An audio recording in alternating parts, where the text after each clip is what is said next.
Hello साथियों, मैं आपका हिस्ट्री मास्टर एजाज। आज सबसे पहले हम जानेंगे कि इतिहास किसे कहते हैं। तो इतिहास जो है तीन शब्दों से मिलकर बना है। नंबर एक इथ, नंबर दो हा, नंबर तीन आस, जिसका मतलब होता है जो घटना घट चुकी हो, पुराने समय में जो घटना घट चुकी हो उसी को इतिहास कहा जाता है। जो और साथ में इतिहास के बारे में जानते हैं तो खास तौर से भारत का इतिहास, तो हम सबसे पहले ये जानेंगे कि भारत का नाम भारत पड़ा कैसे। तो विद्वानों का कहना है कि जो भारत का नाम भारत पड़ा है वो आर्यों की जो किताब है ऋग्वेद, उसमें भरत कबीले के नाम पे पड़ा है। बहरहाल ये विद्वानों का मत है, लेकिन जो विदेशी इतिहासकार रहे हैं या विदेशी लोग रहे हैं उन्होंने भारत को भारत के नाम से नहीं पुकारा है, बल्कि भारत को इंडिया, हिंदुस्तान, इंडस या तियानचू, खासतौर से चीनी लोगों ने इसको तियानचू के नाम से पुकारा है। इसके अलावा चुआनतू भी कहते थे इसको। और जो ह्वेनसांग था चीनी यात्री, उसने इसको येंतु शब्द से पुकारा है। अगर हम इतिहास में जाते हैं तो पता चलता है कि सबसे पहले ईरानी शासकों ने, जो कि हकमानी वंश के थे, 5वीं शताब्दी ईसा पूर्व के जो हकमानी शासक थे उन्होंने भारत के लोगों को हिंदू कहा। तो इस तरह से इसको हिंदुस्तान कहा गया। खास तौर से भारत के लोगों को हिंदू हिंदू तो कहा जाता था, लेकिन जो भारत के लोग थे उनको इस शब्द का पता नहीं था। ये सिर्फ विदेशी लोग ही इस शब्द का प्रयोग करते थे। और ख़ास तौर से जो उत्तर भारत की जनजातियां हैं उनके लिए इस शब्द का प्रयोग किया जाता था।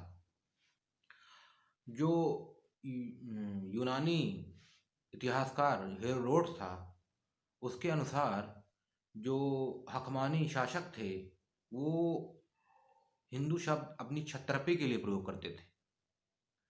और अगर हम और आगे देखें, जो आगे के आने वाले जो इतिहासकार हैं उन्होंने इसको इंडस, इंडोस या हुड्डू नाम से पुकारा है। जो हुड्डू शब्द है हिब्रू का है।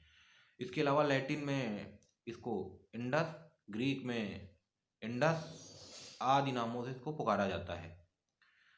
चीनी यात्री ह्वेनसांग, जो कि राजा हर्षवर्धन के शासनकाल में 7वीं शताब्दी ईसा पूर्व भारत आया था, उसका ये कहना है कि जो हिंदू शब्द है यहाँ की जनजातियों को नहीं पता था। जो खास तौर से उत्तर भारत की जनजातियों के लिए शब्द प्रयोग किया जाता था, जो कि जैसा कि अभी हमने पहले बताया है। यानी ये शब्द का जो नाम है, ये शब्द यहाँ के लोग नहीं जानते थे। इसको सिर्फ विदेशी लोग ही इस शब्द का प्रयोग करते थे यहाँ के लोगों के लिए। क्योंकि जो भारत शब्द था उसको, ये तो जो है आज़ादी के टाइम भारत के संविधान में जोड़ा गया है, लेकिन जो यहाँ पर और भी शासक रहे हैं, मिसाल के तौर पे मौर्य साम्राज्य या गुप्त सम्राट, तो उनके टाइम भी जो है इस शब्द का प्रयोग नहीं होता था।